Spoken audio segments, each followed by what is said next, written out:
Hello everyone, and welcome to this video on how to grow moss using the buttermilk method.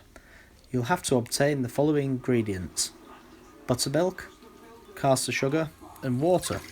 Start off by filling a mixing bowl with half a cup of water, 1 teaspoon of caster sugar and 3/4 of a cup buttermilk. You can then add your moss and chop it up into small pieces. There's no need to blend it like many instructionals say on the internet. If you blend the moss, this could actually damage the plant and cause it to die, so you're better off just cutting it into tiny pieces.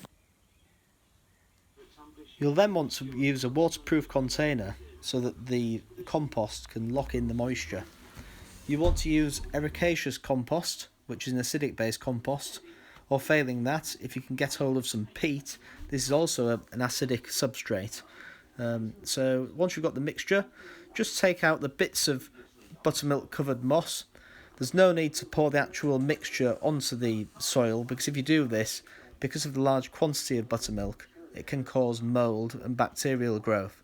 So you're better off just picking out the bits of moss and spreading it thinly over the top layer of compost. In this video, for demonstration purposes, I am drawing the word DIY herbs onto the tray to see if this would work. It didn't work as well as I expected because it was laid on so thick. The top layer of the moss died off because of the wind and dried out, and only the bottom layer survived. So I'd recommend for you guys to take out the bits of moss and just spread them thinly across the top layer of the compost. So now all you have to do is put the tray in a low lit area of the garden, perhaps underneath a tree with partial shading. Never expose the moss to direct sunlight because this can burn the moss. If you spread the moss thinly, you've got more chance of success. As you can see, day 22, a lot of the moss had dried out because of the wind. This is because I spread it on too thickly. But if you spread it on thinly, you can see that the moss has actually grown underneath the top layer anyway. So that's set in nicely. It creates a very naturalistic look to the soil, and it doesn't look like anybody's done anything with it. It just looks like the moss has naturally grown there, but it hasn't. This is completely artificial. So yes, the buttermilk method can be done.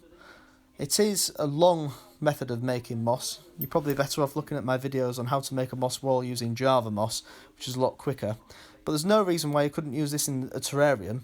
Simply let the moss grow outside and then transfer the soil that's in the tray to a terrarium. So it can be done, and it creates a very naturalistic look. And please subscribe to my channel to keep up to date with future videos. Thank you. Bye.